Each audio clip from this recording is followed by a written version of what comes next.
Alors sur un parcours d'agility, il y a un des obstacles qui s'appelle le slalom. Le but est que le chien slalome entre les piquets, comme son nom l'indique, en entrant toujours son épaule gauche contre le premier piquet. Et ce, où que soit placé le maître.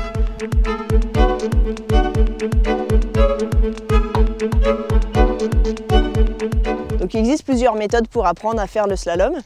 Aujourd'hui, on va en voir une qui permet au chien de devenir un petit peu plus indépendant sur le slalom et ce qui va permettre au maître de se placer sur le parcours pendant que le chien finit son slalom tout seul.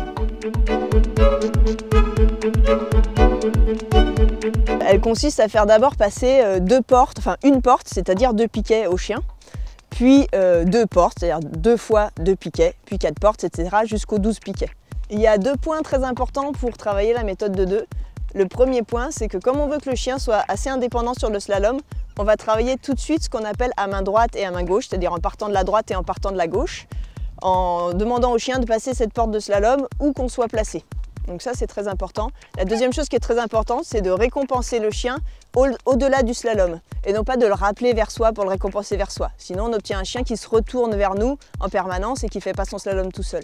Donc qu'on utilise un jouet ou de la récompense, ou de la nourriture, on va systématiquement jeter cette récompense au-delà de la ligne d'arrivée du slalom pour que le chien aille toujours tout droit.